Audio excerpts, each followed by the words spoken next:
समस्त मिथिलांचल वासी के हमर प्रणाम। हम सौरभ झा अहाँ सब गोटे के अपन ब्लॉग वीडियो में स्वागत करै छी। अखन हम अपन घर पर छी और हमर घर के जे छै से पेंटिंग भ रहल है और पेंटर साहब भेलथि आनंद जी, हिनकर घर एकम्मा भेलनि। खूब बढ़िया, बहुत बढ़िया पेंटर छथि ई, और जिनका किनको पेंटिंग करेबाक है तो हिनका से अहाँ संपर्क करू, कियाकि हम अहाँके हिनकर कलाकारी देखबै छी। कनी एकटा वर्ड मिसअंडरस्टैंडिंग हो गेलै, ओहिके लेल क्षमा करब अहाँ सब। ई देखियो, पहले ये पूरा बाहर के फिनिशिंग केलखिन है। बाहर में एक बेर और चलते ना, हमरा एहि साइड आबऽ दियौ। अखन डिजाइन सब भेनाइ बाकी छै। देखियो, अखन ई नॉर्मल पेंट भेलैया, ठीक छै। ई नॉर्मल पेंट भेलैया, अखन एहिमे बहुते काज ऐड हेतै।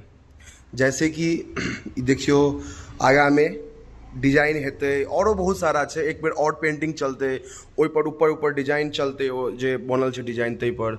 और ये अंदर के व्यू देखियो अहाँ, ये अंदर के व्यू देखियो, पूरा ये अंदर के व्यू छै। और एखन पूरा काज चलते छै, लंबा चौड़ा छै, तैमे कनी समय लगते। अखन क्या दिन से वर्क कर रहल छी अहाँ आनंद जी? 7-8 दिन। एक सप्ताह से ऊपर ही बाहर में लगेलखिन है। एक सप्ताह से ऊपर ही खाली बाहर में लगेलखिन है। बुझो ने 1-1.5 महीना लगते छै। लंबा चौड़ा छै तो समय तो लगबे करते। लगभग हमरा घर में 10-12 बेर खाली पुट्टी भेल हेतै। पुट्टी 10-12 बेर, वाटर प्रूफ पुट्टी 10-12 बेर हमरा घर में पुट्टी भेल हेतै। कतऽ से ने मिस्त्री आयल। 10-10 बेर तो खाली पुट्टिए भेल छै हमरा घर में, व्हाइट।